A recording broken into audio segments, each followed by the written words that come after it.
Oke, untuk tutorial Word kali ini saya akan menerangkan sedikit mengenai paragraf setting ya, pengaturan kata pada paragraf. Nah, di sini ada beberapa icon. Nanti saya akan coba jelasin satu persatu ya, meskipun tidak semua. Oke, yang pertama yaitu tata letak tulisan. Di sini ada 4 icon ya untuk mengatur tata letak. Yang pertama yaitu alik left atau rata kiri, yang kemudian yang kedua adalah rata tengah, selanjutnya rata kanan, dan yang ini adalah rata kiri kanan. Saya contohkan, ini adalah defaultnya adalah rata kiri ya, jadi tulisan ini sudah standarnya rata kiri. Kemudian saya bikin rata tengah, jadi tinggal pilih rata tengah, dia akan rata tengah. Dan saya ingin membuat tulisan ini menjadi rata kanan, jadi cukup ketikkan rata kanan.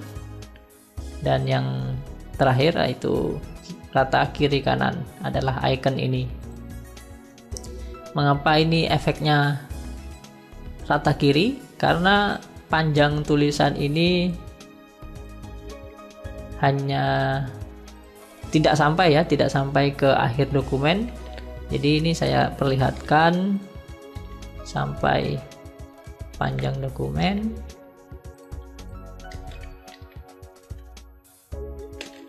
Oke. Nah, ini perbedaan rata kiri dengan rata kiri kanan ya. Nah, teman-teman bisa dilihat di sini, saya hapus sedikit ya. Nah, ini adalah rata kiri ya. Dan kemudian saya ingin buat rata kiri kanan. Nah, jadi bagian kata yang kurang dia akan otomatis menyesuaikan. Biar terlihat. Nah, ini kan ada sedikit jarak ya. Jika rata kiri, yang jarak pada bagian kanan itu akan ada jarak alias tidak rata ya. Nah, itulah fungsinya untuk rata kiri kanan. Nah, jadi jika teman-teman mengetikkan sebuah surat, tentunya pasti akan membuat kalimat tersebut rata kiri kanan agar terlihat rapi. Kemudian selanjutnya ada line paragraph spacing atau jarak ya, jarak dari tulisan ini. Saya contohkan aja langsung. Nah, ini ada beberapa jarak. Dan jika kita mengarahkan pointer ini ke salah satu jarak yang ingin kita tentukan, tulisan yang ada di belakang, ada di sini itu akan berubah sesuai dengan jarak yang ingin kita pilih. Nah, ini adalah jaraknya 1,5, jarak spasi ya. Jarak spasinya ini adalah 1,5. Dan jarak spasi ini biasanya juga digunakan untuk skripsi atau dokumen-dokumen formal lainnya. Jadi jarak spasi standarnya adalah 1,5. Nah, kemudian di atasnya ini adalah seperti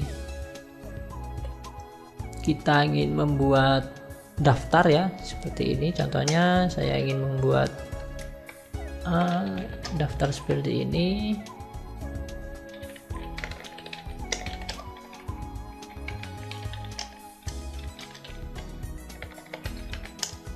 Nah, saya buat dia menjadi daftar. Nah, seperti ini. Jadi seperti ada bulatan titik, namun bukan titik ya, titik besar.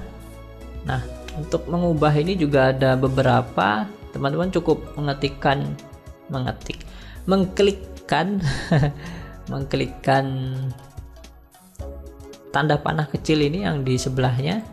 Nah, di sini adalah style atau beberapa pilihan ya. Ini contohnya checklist, bulat dengan lingkaran putih di tengahnya. Ini kotak dan ada beberapa ini. Nah, kemudian di sebelahnya ada numbering, yaitu pemberian nomor. Jadi jika teman-teman langsung mengklik angka 1, 2, 3 ini, dia akan berubah menjadi 1, 2, 3, 4. Jadi teman-teman nggak harus mengetikkannya manual ya, mengetikkan manual 1, 2, 3 dan seterusnya, itu akan memakan waktu lama. Jadi teman-teman cukup memilih ini. Di sini juga ada beberapa pilihan. Ini 1, 2, 3 dengan ada tanda kurung, atau 1, 2, 3 dengan angka Romawi, ABC, dan ya ini ada pilihannya beberapa. Nah, saya juga ingin membagi tips ya. Jika teman-teman mengetikkan contohnya angka, jadi cukup ketikkan angka 1, kemudian titik dan di spasi. Nah, dia akan otomatis membuat numbering tadi, angka otomatis. Dan jika teman-teman ingin membuat angka keduanya, ya cukup enter saja, dia akan otomatis membuat angka kedua.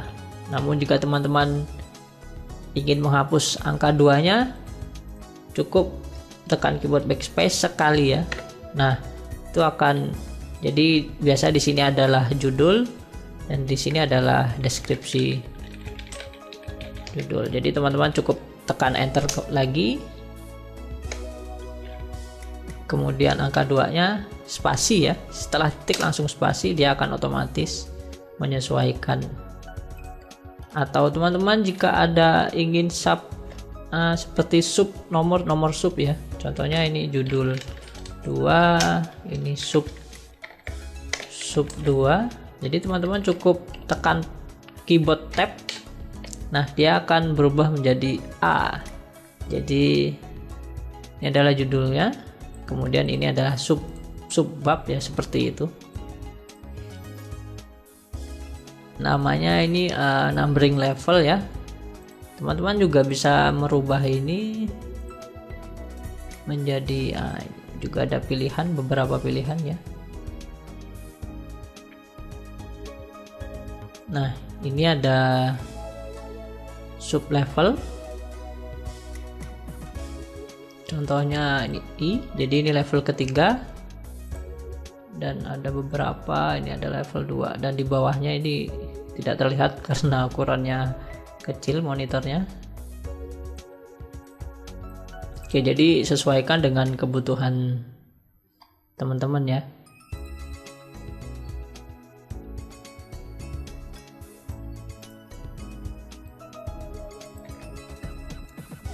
Dan kemudian yaitu pengaturan paragraf. Nah, teman-teman nggak perlu repot menspasinya ya.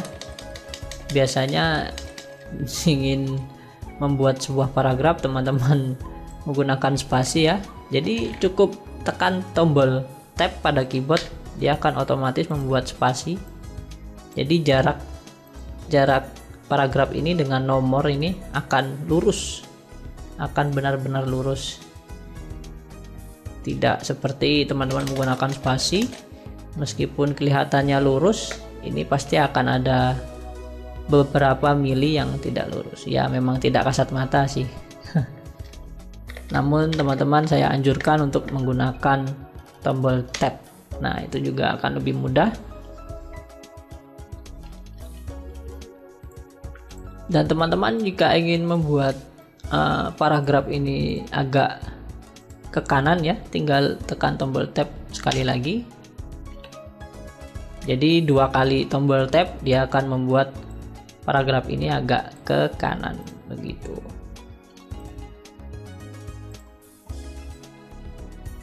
Jadi contohnya ini adalah judul utamanya ya.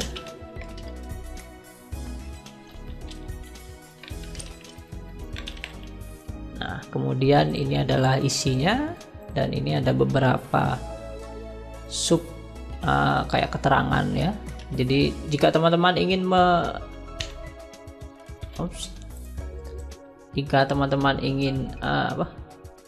agak ke kanan lagi, jadi teman-teman nggak perlu di spasi lagi ya, cukup blok ini ya, atau ditandai di drag and drop di blok, teman-teman cukup tekan tombol tab. Nah, dia akan agak ke kanan menyesuaikan dengan paragraf ini. Oke, itu mungkin tutorial dasar mengenai pengaturan paragraf ya. Jadi teman-teman bisa explore sendiri atau mencoba-cobanya. Jadi ini adalah tutorial dasar penggunaan paragraf. Jika teman-teman belum terlalu familiar menggunakannya, yang biasanya menggunakan spasi ya, jadi ini saya sarankan menggunakan tab. Nah, dia akan lebih enak ya daripada menggunakan spasi. Oke, itu tadi tutorial awal ya, tutorial dasar sekali penggunaan paragraf. Jadi sebenarnya masih banyak, karena ya waktunya sudah lumayan lama. Mungkin di next tutorial saya akan jelaskan lebih detailnya lagi tentang penggunaan paragraf pada Word 2013 ini. Oh ya, ini tidak hanya pada Word 2013 ya, jadi bisa digunakan pada Word 2007, 2016 juga sama caranya seperti ini. Perbedaan versi itu yang mencolok adalah tampilan aja ya. Untuk fitur dan penggunaan saya rasa tidak ada yang jauh beda. Jadi teman-teman bisa menggunakan tips ini di Microsoft Word yang lainnya. Oke, sampai ketemu di next tutorial.